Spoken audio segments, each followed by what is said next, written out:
Hello there, it's Fabienne Fredrickson from clientattraction.com, where we help you get more clients, make more money, and multiply your business. And today's topic is about how to show conviction and authority in your marketing.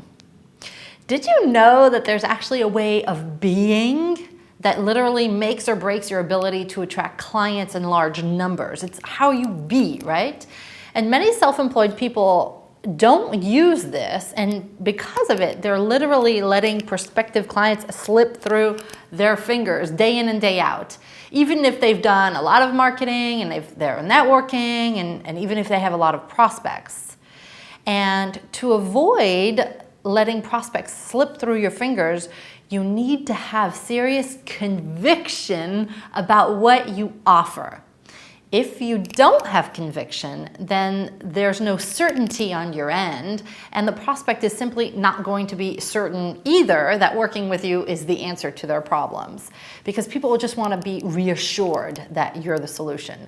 They would otherwise question whether you're really good at what you do and then maybe decide to keep looking, and that's not what we want. So I want to give you an example of what happened to me a few years ago when I went to my old dentist. So for months, I had been, this is a few years ago, I had been researching the concept of doing some light cosmetic dentistry to like improve my smile and stuff like that. And just for the record, I decided against it.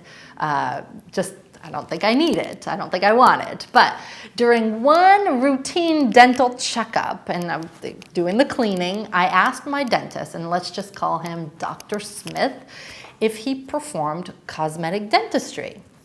Now, before I tell you what happened, let me explain how Dr. Smith, what his typical behavior was.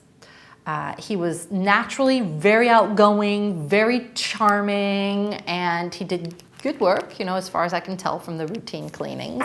And he told jokes, and he was jovial, and he seemed pretty confident all around. But something happened when I asked him if he did cosmetic dentistry. Now, Dr. Smith's behavior changed almost on a dime.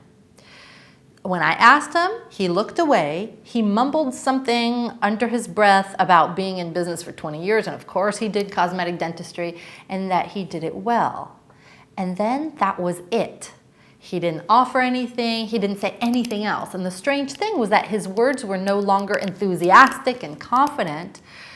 They turned out pretty empty and uninspiring, and I wasn't sure how to read the whole thing. So whatever had happened, my gut feeling told me not to work with him.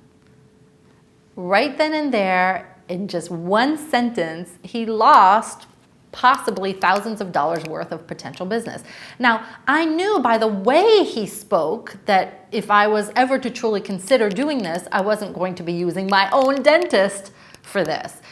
He simply didn't convince me, and not even close. In fact, it was quite the opposite. And unfortunately for him, I no longer work with him. Nice guy, but So here's what I discovered from that experience and countless other experiences I've had since, just watching entrepreneurs talk about their abilities.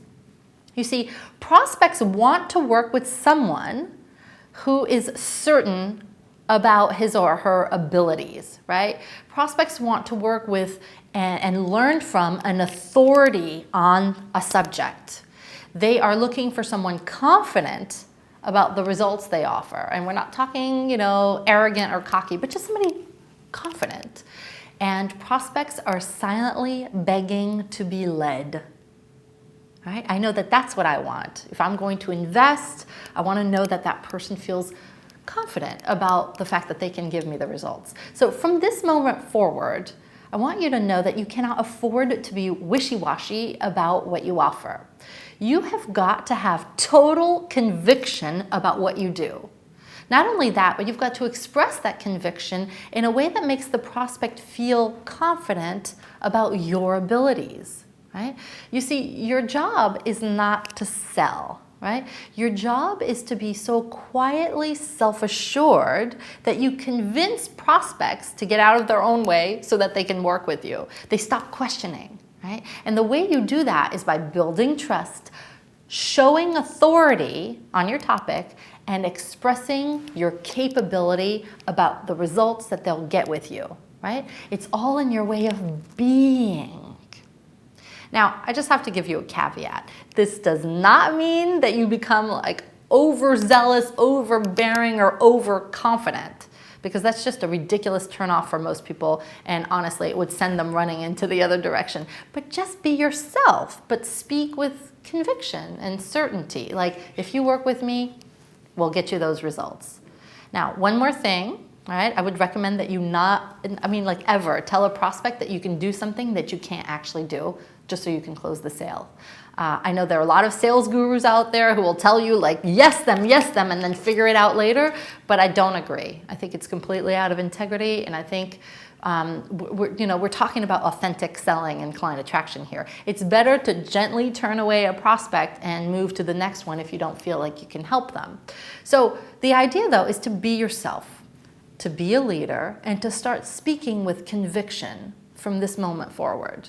It doesn't take much, and yet I guarantee that you're going to start attracting more clients than you are now because it works. All right, so here's to conviction. That is your assignment for this week, and I will see you next week. Until then, lots of love to you. Bye.